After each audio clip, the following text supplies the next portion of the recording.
In this bonus video, we're going to be describing what is a staffing company. I have to tell you the role of a staffing company. You've probably spoken to staffing companies in the past, but if not, we will explain in detail here.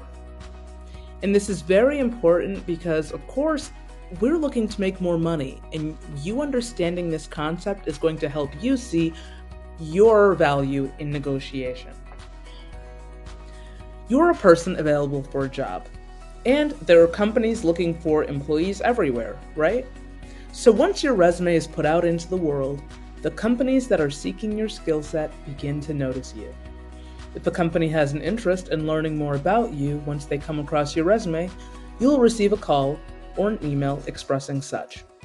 Now the question is, who's calling you?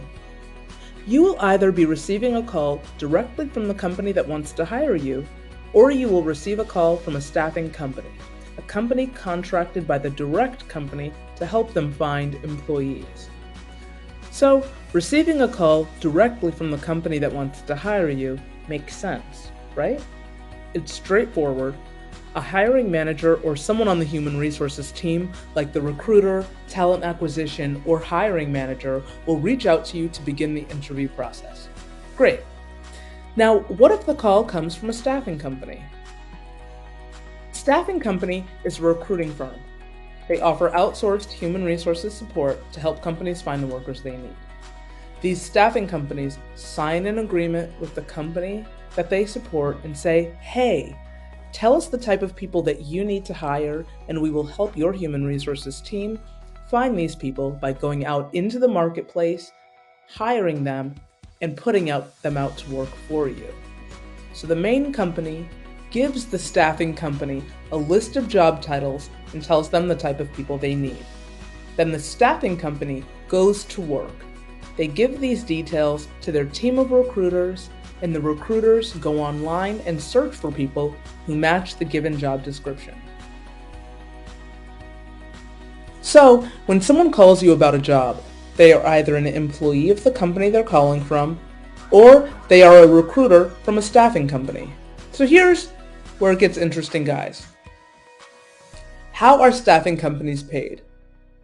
A staffing agency's job is to serve their client, the company, and find them the workers they need. Once a candidate is chosen and selected, the company has to pay the staffing agency, and the staffing agency pays the candidate. However, the staffing agency needs to be paid too. So typically what they'll do is get a cut of the hourly wage of the worker they placed. Here's an example. A national telecom company called Discom Phones hires Tim, a customer support manager from a staffing company. The telecom company tells the staffing company, I will pay you $50 per hour for this person. Then the staffing company has to get their cut, so they go to the candidate and they offer to pay the candidate $38 an hour if they will work at the telecom company. If the candidate says yes, then the staffing company makes $12 an hour for the duration of the time that the candidate works there.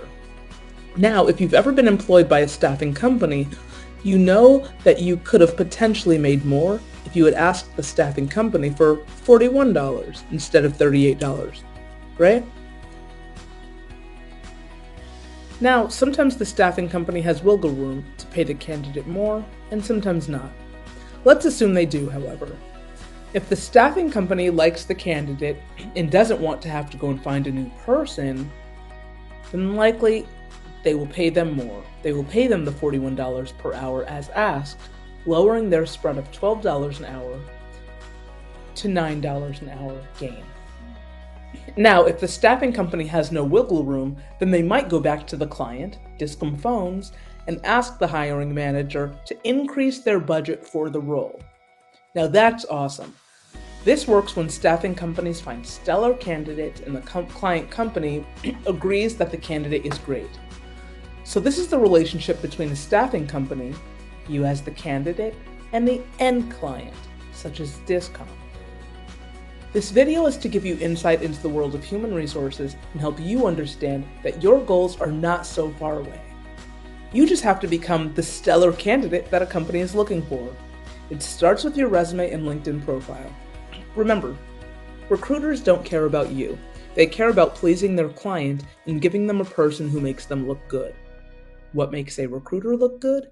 Submitting candidates who have nice looking resumes, submitting candidates whose backgrounds on paper match their backgrounds online, submitting candidates who can articulate how they got to where they are now and how they can be of service based on their timeline of experiences, which you build as you go on from interview to interview.